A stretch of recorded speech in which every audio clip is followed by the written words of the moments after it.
This is Damon L. Jacobs, and I'm sitting here in HB Burger in Manhattan with the beautiful and wonderfully talented Shenell Edmonds. Thank so you. nice to meet you. Me It's too. so nice to meet you. So we are here today, and we are sitting exactly where there is a huge event taking place next week, October 10th. Tell me, what's going on? It's kind of like a big celebration. Everybody's just supposed to have fun, meet and greet, take pictures, and basically just have fun, do what you want to do. Mm-hmm. They'll get to meet you? Yes, they'll get to meet me, a couple of guest stars, my big brother Sean, as everyone knows. My newly added boyfriend, Darren. Yeah. And I honestly just can't wait. I want everyone to have a good time. And there's going to be dancing here as Yes. well? Are you going to be dancing? Have a DJ. Of course. All right. Of course. That's great. You know, during the High School Musical episodes earlier this year, we got to see some of your moves and some of your dancing. Did you enjoy doing those episodes? I did. It was a lot of fun because it kind of brings everything I wanted to do together, singing, dancing, and acting. Mm-hmm. And plus doing it with people who you're comfortable around, and then you get to entertain other people in the process, which is really what I love to do. Right. Now, your role on the show, I have enjoyed from the very beginning. From the first day in speaking with Matthew about licorice and laxatives. Do you remember that? It's like, this character's going to be a little different. Yeah. So tell me, what was it like, first of all, to start on One Life to Live and to be given these scripts that were... It was, at first, it was like, I thought it would be more dramatic than it is, but to me, it's kind of like just walking in someone else's shoes, because like you never know what someone else goes through. So when I had that first scene with Matthew, it was like, to me, it felt like I was just talking to a new person, like I was making a new friend. But then, like, it kind of hit me that, oh, I'm doing this for other people. So it hasn't hit me, but it has hit me. And when I get the scripts, it's like reading a book and just like memorizing a couple of the quotes. You must get asked all the time, how do you remember all those lines? You Yeah. get like no rehearsal time, right? Or We get one rehearsal before we go on set already. And then when we go on set, it's more of a rehearsal for the camera. So we basically have to be ready. But to remember my lines, I kind of just read it once, twice, 3 times. And then sometimes I don't pick it up until the very next time, but there'll be other, like if it's a small script, I'll be like, okay, I got it. I'll run it with like my mom or my dad or my little sister, because they all really are supportive. But if it's like a really big script, I'll like call some of the other actors, actresses, and we'll run the lines over the phone. Or when we get to the studio after dry, we'll go into the dressing rooms and we'll do the lines on our own. Anything to help each other be more prepared. did you ever have any jobs before this where you had to memorize this amount of lines in such a short period of time? As a job, no, but I started doing theater when I was young, about 8-10 years old. And I did my first play. I had a split role with another girl.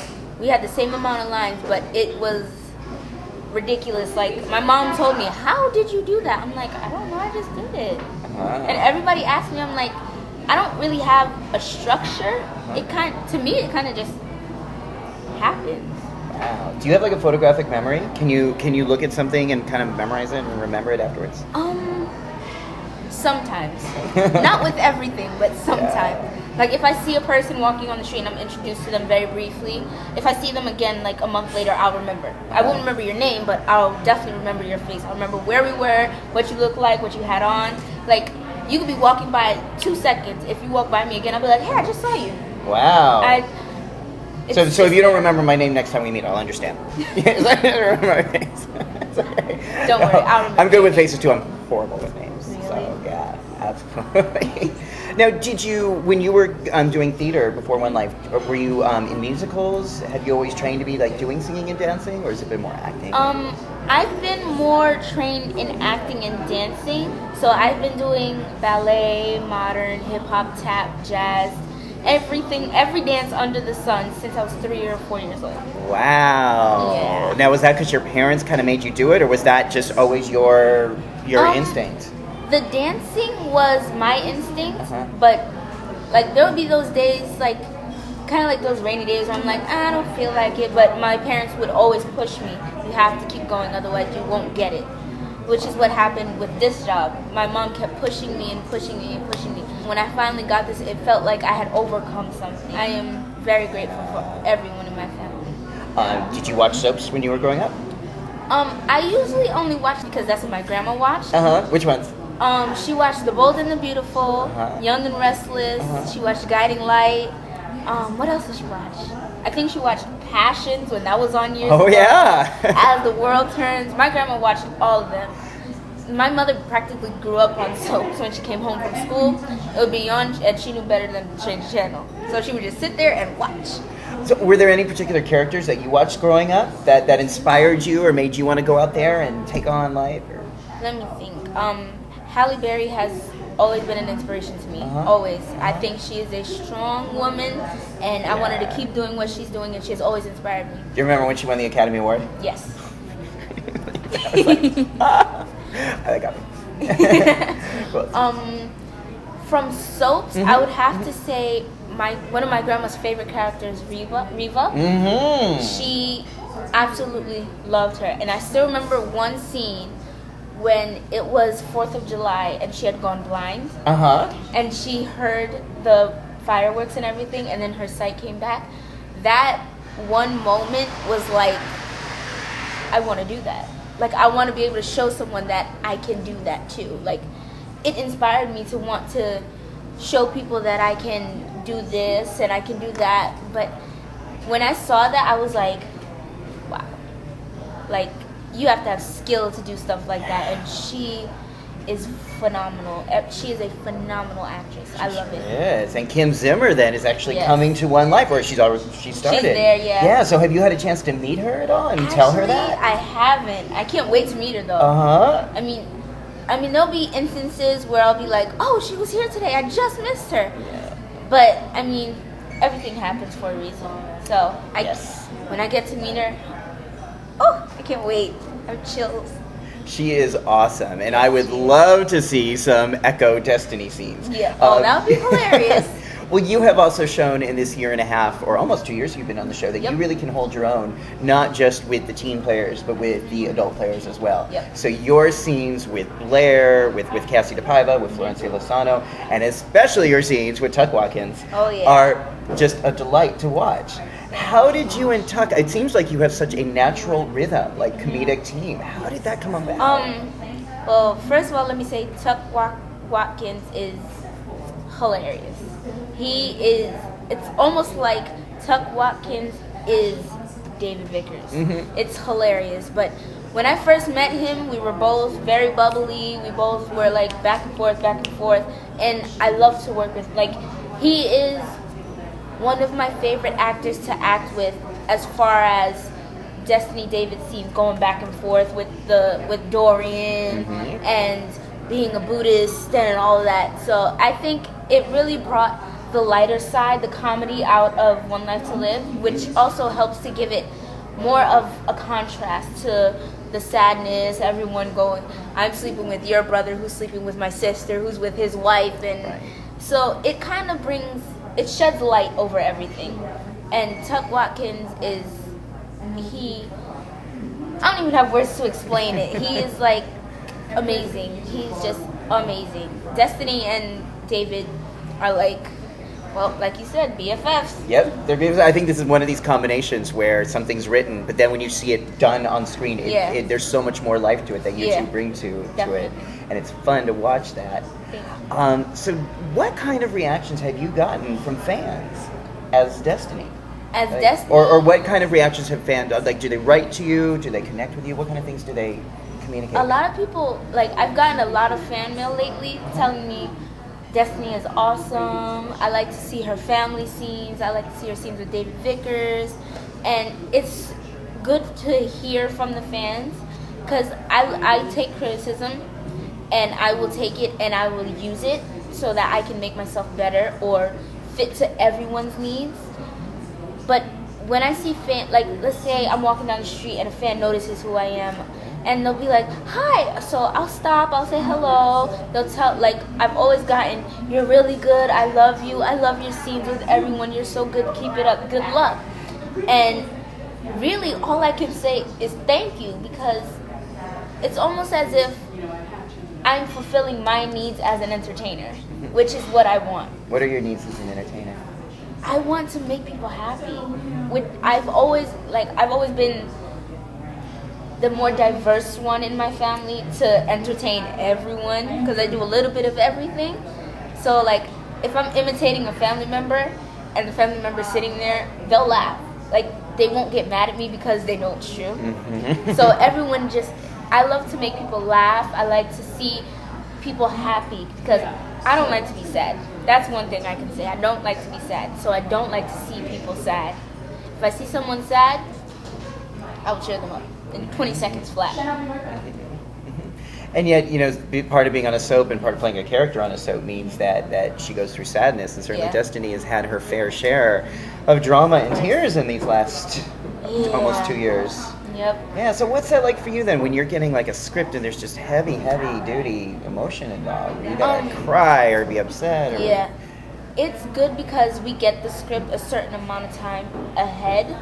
So it gives me time to like put myself in that mindset and like build up all my emotions. Like I'll build up I'll be reading the script.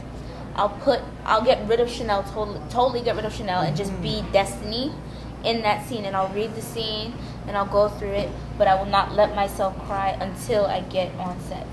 So when it's time for me to let that one tear roll down, that one tear rolls down, and then they all just keep coming and coming and coming. Wow.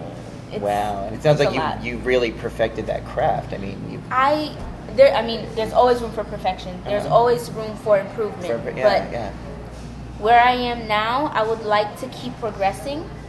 But I think for now, I feel like I'm in the right position. I'm going at the correct speed, I should say, for that suits me. So being able to harness those emotions and then totally get rid of them in like a second, it really helps me as an actress, and it helps me to interact with people differently, because like I can bring my skills from the show into school. I can bring them into the real world with family. It's really fun. It's cool. Now you mentioned walking on the streets and having people recognize you, and how has this role and how has Destiny changed your life? I mean, has it changed the way you're treated in school? Do you feel like this has had a good influence, or? It's had a good influence on me, I should say, because it gives me a way to appreciate life more, because I can, like, being Destiny, I can see what people can go through. So it sheds light on everything for me. I have a totally different foresight of everything now. Seeing things through the soap opera life and seeing things in real life, it kind of like you can almost not tell the difference, because everything is just melting together. But then again, there's a drastic difference. Yeah. So being stopped on the street, and like when I first started, I would hear Destiny, and I'll be like I'll look, because I want to see who Destiny is too.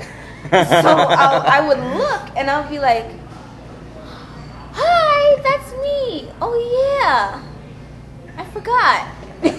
But now it's more like I don't want to say second nature, but more like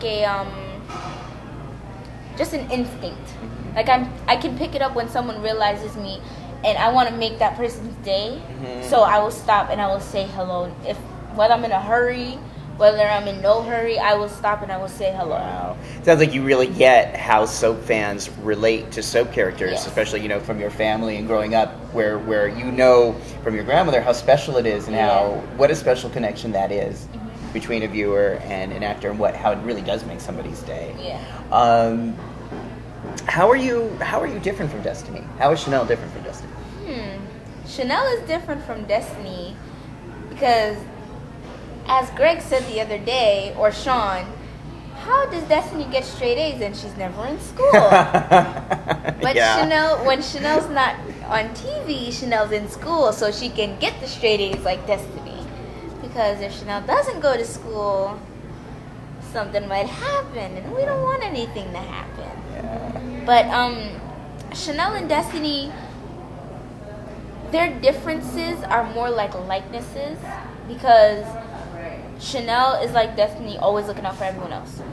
Always. I will, if I see one of my friends or someone I go to school with, I can never talk to you. I could have never talked to you for the whole year. If I see you on the side of the road crying, I will stop, ask you if you need help or if something is wrong, because I don't like to see people hurting. Mm-hmm. And I think Destiny has that same mindset, so. Especially when it came to Danny and losing her mom and everything. Destiny was always there for her, and she was on Greg's heels about what is wrong with Taya, what did you do, what's going on, and she has that mindset of, I want you to be happy because that's what makes me happy. She was like that with Matthew too, yes. when he was going, when he was suffering with his legs, and she was so proactive about trying to get Greg there and get the surgery, and she was even the one who was like, "Sue your parents." They won't let you, she was like, that was very much in line with how she's been written and how you've been infusing her with that kind of caring and concern. Exactly. Have any of the fans shared with you their experiences of being helped or having their lives be better or easier because of Destiny's presence on the screen? Some people have told me that it's nice to see a younger face who always brings a ray of sunshine and sheds it on everyone, which I'm happy about because that's what I want. But as far as experiences connected to what Destiny does on the show, I haven't heard that yet, but I really would like to. Like, I want to know how I have improved your life or have had an influence on anything that has happened in your life, because if it made your life better, it's making my life better. It's helping me also. Well, certainly the daytime landscape, especially now with 6 shows left, is really the thing that I am critiquing is the lack of diversity and the lack of role models for everyone, for African American youth, for gays and lesbians, for people of color, Latinos, Hispanic, even no Asian characters. Yeah. But Destiny is a solid, present figure in Landview. And I'm sure that for many young women and many young men out there, that's an important thing to see. It's identification, it's connection. Yeah. Has anyone ever related that to you, or maybe? A lot of people have come up to me and told me to keep my head held high and keep on the path that I'm going, because I'm also paving a way for other girls my age, not even just African American, Caucasian, Latino, Mexican, everyone. I want to see people my age prosper, because like the song says, we are the world, we are the children, we are the future of the world. If we want to go somewhere, we have to help make it happen, which is what I want. I want to make a change that will last forever. Wow. So, okay, I'm going to vote for you for president. Or so he said it. Now, is that ever pressure on you, though? Do you ever feel pressure, or that you can't make a mistake or be human? Because we all make mistakes. Do you ever feel pressure? I mean, the only pressure I've ever felt was not doing something wrong. Mm-hmm. Because if I make a wrong step, it might cause someone else to do that also, and I don't want that. So I don't want to say it's hard to keep on the straight and narrow, but sometimes there's that speed bump in the road that you just have to get over, but it's really hard and you can't do it on your own, which is why I'm really family oriented. I love my family, I love my friends, and I'm happy that I have enough family and friends who are willing to help me over that bump, who will give me a boost when I need one. And I really encourage that in every young mind, everyone my age, across the world. I want everyone to have that support. I want them to know that they have that support, so that you're not alone. You're never alone. That is so important, and especially this week, that is so timely. It's been really big in the news, even though this happens a lot, and it's not in the news, but this week there's been a lot in the news about gay suicide. Yes. Young people taking their lives because they think they shouldn't be gay, or they shouldn't be different, or they should fit in or be like everyone else. And what might you say to a young person who's struggling with who they are and feeling like they're not okay being who they are? I just want to tell you to keep your head held high. Do not let anyone bring you down. If you let someone bring you down, it's going to be so much harder to get back up, especially on your own. Please do not let anyone tell you you cannot, because you can. You always can. That's what I've always been told. My family has always told me you can. My dance teachers always took the words out of my mouth. Never say can't. Never say never, and never say can't. Those are two words that should never be in your vocabulary, ever. Never and can't. Never and can't. If you are gay, if you are straight, it does not matter. That's who you are. Be proud of who you are. Because who you are is not who the next person is. Sitting next to someone is totally different from who you are. And that's actually what we're studying in our junior year for humanities this year, is American identity.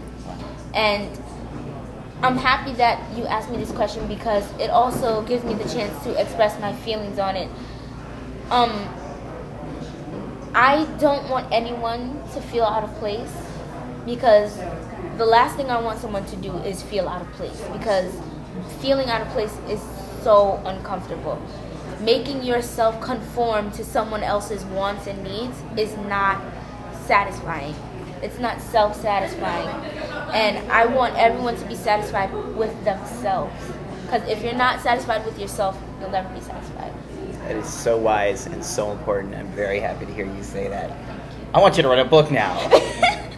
I'll try my best. All right, I'm going to promote it and push it. I mean, honestly, that really is a powerful message, and that's so important. And it's so important to hear it from someone who's also going through teenage years and high school and the pressures, and it's so hard. I mean, It's hard. I remember it being hard, and I think it's even harder now in a lot of ways. And I love hearing you stand up and say that, don't give in. Don't. That's a big thing about the therapy I practice, is like question anytime you're feeling bad about yourself, question where that's coming from. Quite often it might be society, it might be media, it might be family, but anytime someone's telling us we shouldn't be who we truly are, they have an agenda. Mm-hmm. They have something they're trying to get across, and we don't have to buy into that. We don't. I love that. Because if someone tells you that, oh, this is wrong, you should do it like this, tell them it's how I want to do it, not you. I love that. All right. Also this week, we got some about One Life. We got some kind of good news and some kind of unfortunate news. Yep. Let's start with the good news. The good news is that One Life is, I guess, signed for another contract. It got a renewal. Mm-hmm. That's great for us, because we've been a little concerned about how it was going to be doing by the end of this year. So I'm really, really happy to hear that. Bad news. Terrell Tilford, who I admire very much and I've talked to and I really respect him very much, was let go. And here is someone who has been a central part of your story. Some of the people you've worked with in these last 6 months have been let go. How is that for you then to adjust to that when people you work with and people you have fun with aren't there? Yeah, it's hard, because when you start with someone and when someone is so willing to take you under their wing from the second you walk in, it's like you have that bond from the beginning. So when that bond is broken, it's like taking away a piece of yourself, and it's not comfortable. But sometimes you kind of just, like I said, it's another speed bump in the road. Never forget where you came from. Never forget who helped you. Like Terrell, when he first started, when I started, we instantly connect. It was like we were brother and sister. The same thing with Sean. We were brothers and sisters. And it's sad, because I feel like now a piece of my family is gone, which is never easy. Losing a family member is never easy. So I'm taking it kind of hard, but unfortunately there's nothing I can do about it. Right. And that is a hard thing about working and the business and being what it is. Fortunately, soaps are an industry where people come, they go. It's one life to live. A lot of those characters have 9 lives to live. Well. So you never know. Yeah. So, future then. You're on One Life. Things are going well. You are so smart. You have a lot of great things to say. What do you see happening for yourself in the long term? I feel like such an old man when I ask that question. but I really am curious. Like, what would you like to have happen in your career? I would definitely like Destiny's story to grow, but all good things come to an end. Mm-hmm. So when it's my turn, I want to keep going. I never want to stop. I being an actress is what I've always wanted to be. So I want to keep going. I want to be on Lifetime. I want to be on the Food Network. I want to be in the next big movie. I still want to be an entertainer. I want to entertain people. So not only as being an actress, it won't only fulfill my needs, but it will fulfill the rest of people's needs. I want people to feel like they're satisfied when they watch something. And if I'm on it and they're satisfied, I'm happy. How about Broadway here in New York? Doing a musical or something like? Has that ever? Being on, like, I have thought about being on Broadway, but I think it would be kind of a rough transition from being on TV where you can like yell cut or start over again. Whereas being on stage and doing the dancing and the singing and the acting, that's like, it's a lot to carry, but I'm always up for a challenge. Yeah. Always up for a challenge. Your coworker JJ was in The Little Mermaid. He was in The Little Mermaid and The Lion King. And The Lion King, so he certainly could probably speak to those differences between camera and stage. It is very, I've heard, a very different kind of craft. Yeah. Sounds like though that might be an area where you could push yourself and kind of, learn. I would love it. Yeah. Any plans at any point to ever do something like write a book or kind of share your wisdom in a bigger way or for now, I'm run for president? Maybe. You heard it here first. Maybe one day. I would right now kind of focused on being a teenager, because I mean, I don't want to rush it. I want to enjoy it. I want to just keep it real. But if it does come down to it, hey, if I end up writing a book, I end up writing a book. I hope people like it. It's another way of entertainment. Absolutely. Is there anything that I have not asked you that you would like our viewers of We Love Soaps TV to know about you and about what's happening in your life? Keep watching. Keep watching One Life. There's a lot coming up. Keep watching. More for Destiny. More for Destiny. All right. I'm happy to hear that. Thank you. Thank you so much. You got it.